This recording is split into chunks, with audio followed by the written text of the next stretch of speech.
Or what if the person you humiliated in public was the very person you spent your whole life trying to forget?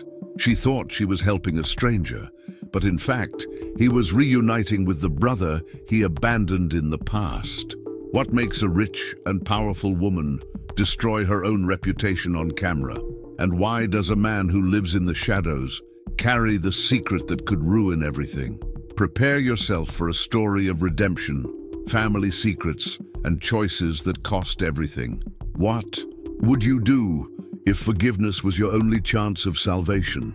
The chandelier above the Alcott Hotel ballroom glittered like a galaxy of diamonds. Eleanor Vance stood at the center of it all, poised, radiant, untouchable. Her fitted emerald gown clung to her figure with calculated elegance. She held a crystal flute in one hand, flashing smiles to donors, board members, and press with trained precision. "Let tonight remind us," she said into the mic, her voice smooth as satin. "That compassion isn't charity, it's legacy." Applause rang out. She smiled. It was all going according to script, until it wasn't. A sharp jolt to her side made her flinch. The burning splash of heat on her arm snapped her composure. She gasped and looked down. Coffee, black and steaming, dripping down her couture sleeve. "Oh no, I'm so sorry." A man, unkempt, wide-eyed, stumbled back. He wore a frayed coat. A shelter wristband clung to his bony wrist.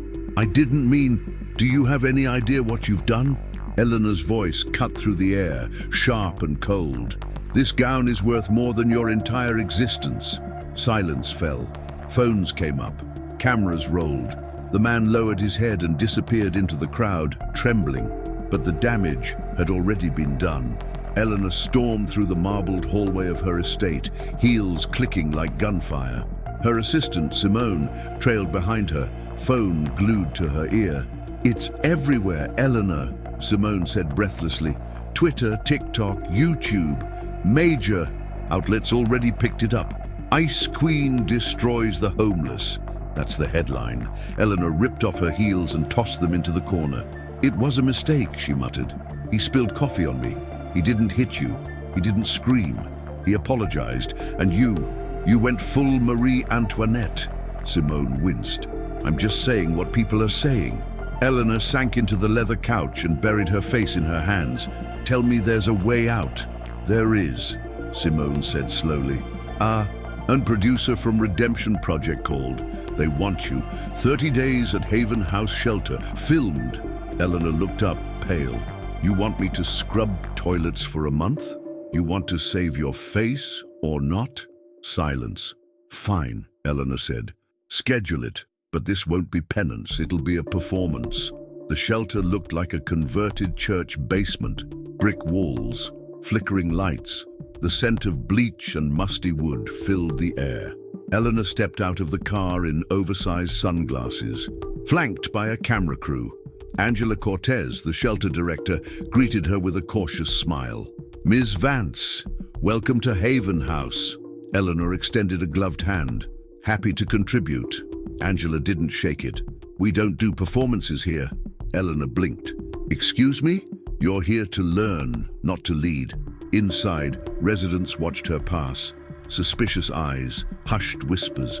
One voice muttered, "That's her, the one from the video."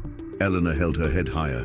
Later, scrubbing a kitchen, a counter, she nearly gagged at the scent of rotting vegetables. A young man, late 20s, dreadlocks pulled back, vintage jacket, leaned on the doorframe. "You missed a spot," he said. Eleanor glared. "And you are?" "Marcus," he said flatly. "I actually live here. Unlike you." She turned back to the counter, her voice tight. "I'm here to help." Marcus scoffed. "No, you're here to fix your reflection."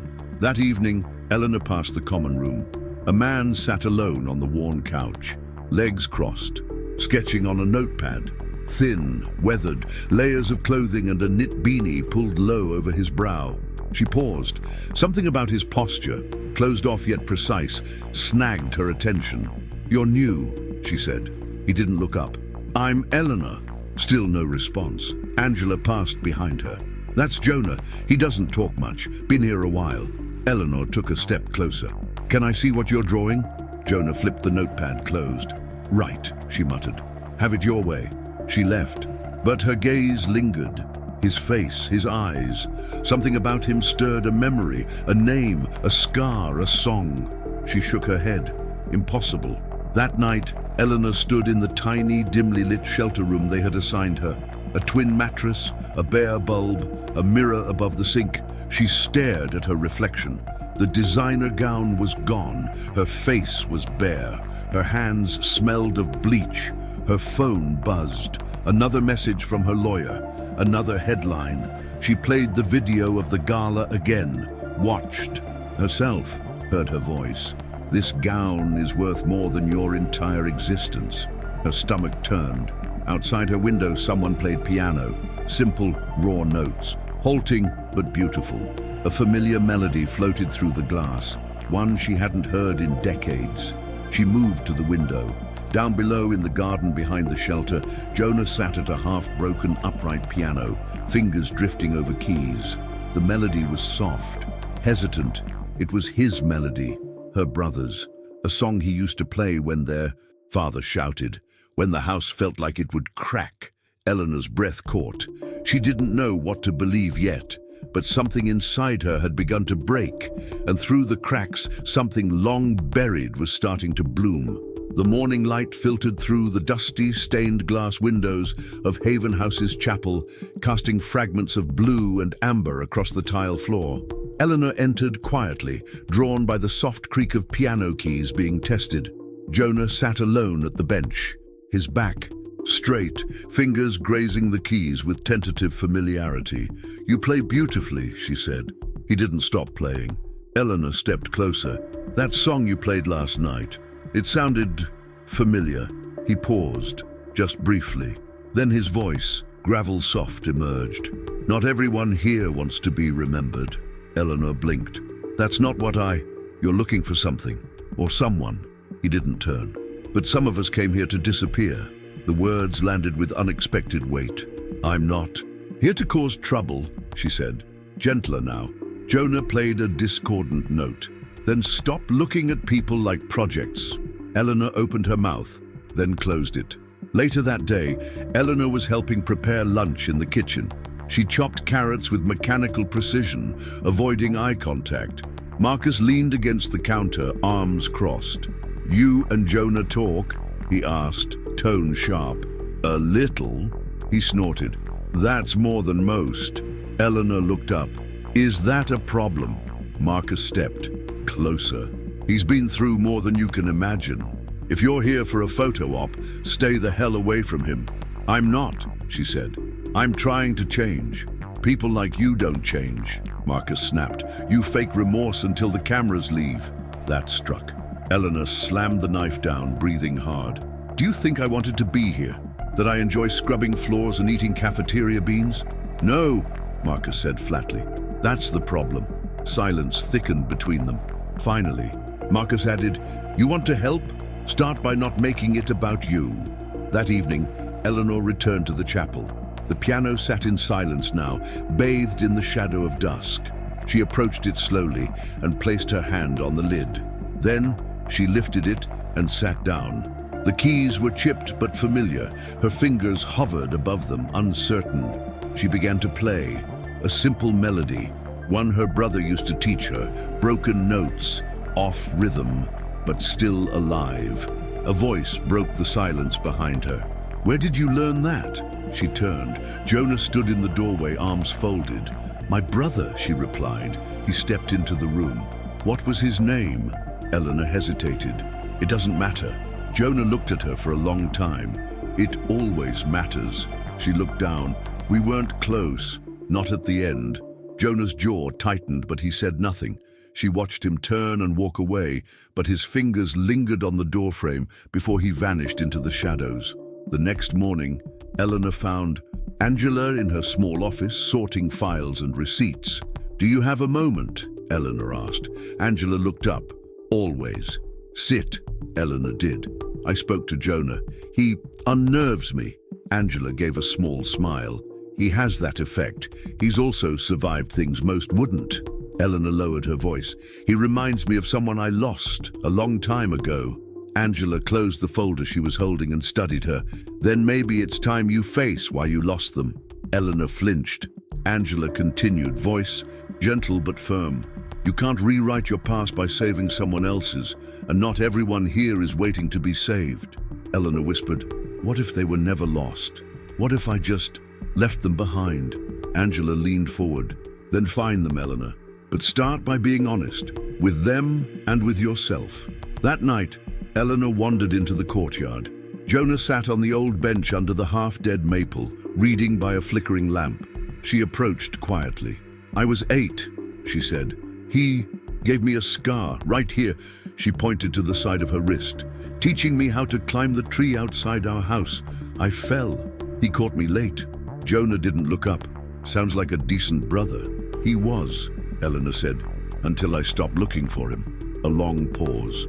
Jonah turned the page. Why are you telling me this? He asked. She sat beside him. Because I think you know who I am, and I think I know who you are. He finally looked at her. His sleeve slid back just an inch as he shifted, and there it was. A pale scar, same place, same shape. Eleanor's breath caught. Jonah held her gaze, and for the first time his voice trembled. I waited, he said, for years. Eleanor's eyes filled. I thought you were dead. I was, Jonah replied, standing. You just didn't bury me. He walked away. She didn't follow, not yet, but she knew now. What the music had stirred, what the scar had confirmed. Jonah wasn't just a man in the shadows. He was her brother, and everything she thought she'd buried was rising from the ashes. The sun had barely risen when Eleanor stepped into the courtyard. The air was crisp, almost cruel, and Jonah sat where he always did, on the far bench under the half-dead maple. I know who you are, she said. Jonah didn't look at her. He lit a cigarette with shaking hands. Do you? Jonah Vance, she said quietly. You were 17 when you disappeared. My father said you ran away, that you were dangerous.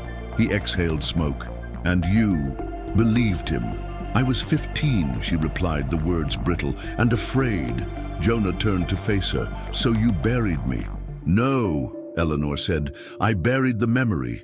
I convinced myself you never existed. That way, I wouldn't have to mourn you. He stared at her, eyes cold. Congratulations. You succeeded. I didn't come here to win, she whispered. I came here to see if it was really you. Jonah's voice cracked. And now that you know, I want to make it right. You can't, he said, standing. You can't fix what you left to rot. Later that afternoon, Eleanor returned to the Vance estate. The air inside was too still, like it knew something had shifted. Her heels echoed against the marble floor as she made her way to her father's old study. She hadn't been in this room in years. The leather-bound books, the mahogany desk, the portrait of Franklin Vance, cold eyes, stern mouth, still hung above the fireplace like a ghost who refused to leave. She opened drawers with mechanical precision, files, financial records. Her father's signature, bold and unyielding. Then, under a stack of legal contracts, she found them, letters, some from Jonah, some returned, unopened. Her hand trembled as she unfolded the first one. Ellie, I don't know where you are. I just need to know you're okay, that you don't hate me. I miss you every day. Jay. Another letter, dated 2 months later, had a smear where tears had bled the ink. You haven't written back. Maybe you can't, or won't, but I'll keep writing until I can't anymore. Eleanor pressed the letters to her chest and wept, guilt curling around her ribs like a vice. The memory struck her as she walked down the hallway toward her childhood bedroom. She had been 14. Jonah had just come back from school, his cheek bruised. What happened? She had asked, panicked. Some boys found a note in my locker, he'd said, voice flat. I think Dad's going to find out. She remembered her own silence. She had wanted to tell him it would be okay, that she'd protect him. But she had just stood there. 3 nights later, he was gone. No note, no goodbye. And when she asked her father, Franklin had simply said, "He's not our concern anymore." She hadn't argued, she had nodded, and she had locked the door to that memory for over 20 years. Back at the shelter that evening, Eleanor knocked on Angela's office door. The director looked up from her paperwork, eyes tired but warm. "I need to talk," Eleanor said. Angela closed the folder and gestured to the chair. "Sit. I know who Jonah is," Eleanor said, her voice hoarse. "He's my brother." Angela didn't flinch. She only sighed. "I figured. The way he looks at you and avoids you. I need to make this right." Angela leaned forward. "This place isn't about redemption, Eleanor. It's about survival. You can't show up 20 years late and expect forgiveness like it's your birthright." "I don't expect it," Eleanor said quickly, "but he deserves the truth, and I deserve to face it." Angela softened. "Then start there, with truth, and maybe you'll find something worth rebuilding." The chapel was dark except for the flickering candle Jonah had lit on the piano. He sat with his back to her, playing the same melody she'd heard her brother play decades ago, the one that had haunted her since she arrived. Eleanor stepped inside. "I read your letters," she said. His hands faltered on the keys. "I found them in Dad's desk. He never sent them. He never told me you wrote." Jonah closed the lid with a soft thud. "I waited, Ellie, for you, not him." "I didn't know," she said, "but I should have looked. I should have tried." He turned to face her. His face was hollow, and his voice barely a whisper. "You were the only one who ever mattered. You were the one person I thought would come." "I was afraid," Eleanor said, tears brimming. "Of him, of the shame, of what it would mean if I took your side." "And now?" Jonah asked, voice cracking. "I don't care what it costs," she said. "I'm here now. I'm not leaving you again." For a moment he said nothing. Then his shoulders began to shake, and the sob that broke from him was years too late. Eleanor crossed the room and sank beside him. She didn't touch him, just sat close enough to let him know she wouldn't run this time. "I missed you," he choked. "I never stopped," she replied. And in the silence that followed, something broken began to breathe again. The shelter's dining hall smelled of burnt coffee and bleach when David Voss stepped inside, all polished charm and tailored suit. He kissed Eleanor's cheek lightly, his hand lingering at the small of her back. "You look tired, sweetheart," he said with a soft chuckle. "Very grassroots." Jonah, sitting nearby with Marcus, watched the interaction without blinking. Eleanor straightened her shoulders. "We've been short-staffed today." David looked around, nose wrinkling faintly. "And yet you survive. I'm proud of you, really. I know this hasn't been easy." "It's not supposed to be," Jonah muttered. David turned to him, eyes narrowing slightly. "I'm sorry. Have we met?" "No," Jonah said, standing slowly. "But I knew a man like you once. Same polished smile, same hidden rot." "Jonah," Eleanor warned under her breath. David raised an eyebrow. "I see. One of your admirers?" Jonah's voice was low. "She deserves better than you." "Excuse me?" David's expression hardened. "She used to live under the control of a man just like you," Jonah said, stepping forward. "And she nearly forgot who she was." David's lips curled into a tight smile. "Sounds like someone needs to be reminded of their place." Before anyone could respond, Angela entered. "Gentlemen, this isn't the time." But Eleanor's eyes had changed. What once passed as charm on David's face now looked eerily familiar. That night, Eleanor returned to her room at the shelter to change.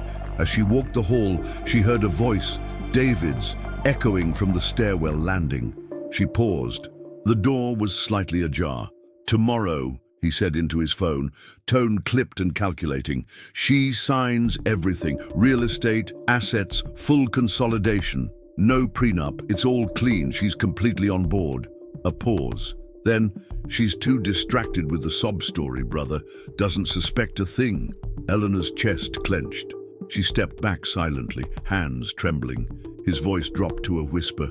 "After the wedding, it's all mine." The next day, Eleanor sat on the back steps of the shelter, knees drawn up, trying to process the betrayal that now echoed through her bones. The sound of tires on gravel made her look up. Michael Reeves stepped out of a dark sedan, holding 2 coffees and a hesitant smile. "You look like you need caffeine," he said. Eleanor blinked at him, startled. "Michael, what are you doing here?" He handed her a cup. "I saw the latest promo clip. You looked off." I thought I'd check in before the wedding. She took the coffee but didn't sip it. You always show up when everything's collapsing. I always did have good timing. He sat beside her. So, what's wrong? Eleanor exhaled. David's not who I thought he was. Michael's jaw tensed. I never trusted him. Something about his smile, too curated. He's planning to take everything, she said quietly. My estate, my assets. He's been working behind my back. I heard him last night. Michael's tone was even. You have a lawyer. Freeze the documents. Call it off. And admit I was blind again, she whispered. Admit that I almost gave another man control of my life? Michael looked at her for a long moment. You don't have to pretend anymore, Elle. You've already walked through the fire. Now stop acting like the smoke didn't burn you. That evening, Eleanor sat alone in the shelter office with her laptop open and heart pounding. She opened the email thread from her attorney, subject line, prenuptial agreement draft, pending signature. She hadn't read it before. David said it was boilerplate. Now, she scrolled, joint ownership clauses, asset mergers, emergency power of attorney, clauses giving him full access to all her financial holdings upon legal union. Everything was there, everything she had built. And at the bottom, a digital signature line for her, unfilled for now. Angela entered quietly. You okay? Eleanor looked up, eyes glassy. He nearly took everything, just like my father did. Angela crossed the room and sat beside her. And what are you going to do now? I'm going to burn the life I built for him, Eleanor whispered, and build something real in the ashes. The morning sun rose sharp and golden through the chapel windows. Eleanor stood at the piano, Jonah beside her, watching her carefully. I heard him, she said. David, last night, he was planning everything. I almost married someone worse than our father. Jonah was quiet then, but you didn't. I almost did, she replied, because I wanted so badly for someone to love me, for someone to finally say I was enough. Jonah placed a hand gently on the piano. You are, but not because of him. She swallowed. I need your help. With what? With ending this. At the wedding. I want you there. Jonah hesitated. You're really going through with it? I'm going through with telling the truth, she said, even if it means losing everything. This time, I choose differently. Jonah looked at her for a long moment, then nodded once. Then I'll be there. The Vance estate shimmered with artificial perfection. Golden petals were scattered with mathematical precision down the aisle. The string quartet played a soft, classical piece that felt too gentle, too rehearsed. Eleanor stood behind the grand oak doors, her wedding gown flawless, her hands trembling. Every fiber of silk clung to her like the past she hadn't shaken. She scanned the crowd from behind the curtain. Michael stood near the front row, jaw tense. Angela sat quietly in the back. Jonah was nowhere in sight. Her chest tightened. Beside her, David adjusted his cufflinks, all charm and composure. You look divine, he whispered. Eleanor didn't respond. Her thoughts were a tangle of fear and certainty. She hadn't told David she knew. Not yet. But today, the truth would come out. She just didn't know how loud it would scream. The ceremony began. Soft music, whispered awe, cameras blinking. The officiant smiled as Eleanor walked down the aisle. David reached for her hand with a rehearsed, gentle touch. And then, stop! The word cut through the air like glass shattering. Gasps, heads turned. Jonah stood at the back of the crowd, chest rising, voice clear and firm. David's hand stiffened in hers. What is the meaning of this? The officiant stammered. Eleanor's eyes locked with Jonah's. He nodded once. She turned back to the stunned guests. There's something you all need to hear, she said. And someone who's been hiding something. David laughed, tight and uneasy. Is this a joke? Some kind of prank? Jonah stepped forward, slow and steady. She was about to sign her life away to a thief. The audience buzzed. A few phones rose, already filming. Eleanor stepped toward the microphone. David Voss manipulated me, gaslit me, convinced me this wedding would protect everything I built, when really it would give him ownership of it all. Michael moved through the crowd, holding a thick file. Here, he said, handing it to Eleanor. Emails, contracts, audio transcripts, everything. Eleanor opened the folder with trembling fingers. Legal documents show David tried to transfer my assets under joint accounts, she told the crowd. He used our engagement as a weapon. David's composure frayed. These are lies. She's been unstable for weeks. She's been waking up, Jonah said, and she remembered what it's like to trust someone who actually loves her. Who even are you? David snapped. I'm her brother, Jonah said, the one she stopped looking for. A collective hush fell. Eleanor's eyes filled. I failed him once. I won't fail again. David looked between them, panic flashing beneath the mask. Then he turned to the guests. This is insane. They're trying to smear me. You did that yourself, Eleanor said quietly. And it's over. Two officers stepped from the tented perimeter. The murmur rippled again. Mr. Voss, one of them said, firm and steady, we'd like to ask you some questions. David took a step back. On what grounds? Theft, fraud, conspiracy to commit misrepresentation, the officer replied. We've received statements and evidence. If you resist, we'll arrest you here. David's jaw tightened. You have no right. He lunged, not at the officer, but at Jonah. Jonah didn't flinch. The officers intercepted and restrained him. Cuffs clicked into place. You'll regret this, David hissed, his voice venom. You think the truth saves you? Eleanor stepped forward, her voice low but resolute. No, but hiding from it destroys you. As David was led out, the cameras followed. So did silence. The garden ceremony lay in shambles, petals crushed, guests whispering in disbelief. And Eleanor stood at the altar, not as a bride, but as someone reborn. The guests had cleared out. The sun hung low, casting long shadows over the ruined aisle. Eleanor sat on a bench near the arbor, her bouquet forgotten at her side. Jonah approached, hands in his coat pockets. He looked down at her. I didn't think you'd go through with it, he said softly. She smiled faintly. I wasn't sure I could. But you did. They sat in silence for a moment, broken only by birdsong and the occasional creak of the wind against the canopy. I thought I'd have to save you again, Jonah murmured. You didn't, she replied. You just had to remind me who I was. He looked at her. You chose me this time. Eleanor's eyes stung. I'll keep choosing you, she whispered. Jonah nodded, then reached over and took her hand. And as the sun finally dipped beyond the horizon, they sat together in the wreckage of lies, ready at last to rebuild something true. The house was silent. Eleanor lay awake in bed, staring at the ceiling.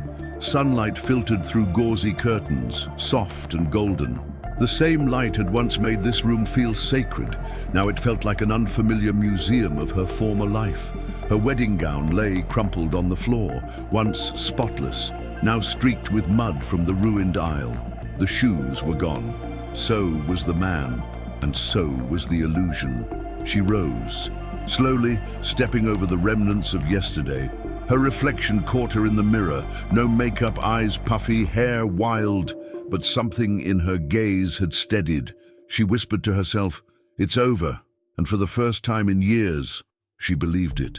Eleanor padded softly down the hallway to the guest room where Jonah had spent the night. She knocked. No answer. She pushed the door open. The bed was unmade. The window cracked open, but he hadn't run.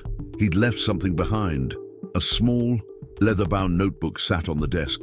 She hesitated, then opened it. Inside were sketches, dozens, charcoal drawings of cityscapes, shelters, people she recognized from Haven House. And in the center, pages filled with music, one melody repeated over and over, drawn in careful notation, the song he used to play for her when they were kids, the one she'd forgotten until the chapel brought it back. At the bottom of the final page was a note in Jonah's messy handwriting. You remembered me when it mattered. That's more than I expected. I'm not lost anymore, and neither are you. Eleanor's hand trembled. Her tears came without shame. The press had already camped outside her estate. Word of the failed wedding had spread. The footage of David's arrest had gone viral overnight. Eleanor stepped onto the front steps. No makeup, a simple navy dress, hair tied back. She faced the cameras without flinching. "Good morning," she began. "I won't take long." Flashes exploded, microphones strained.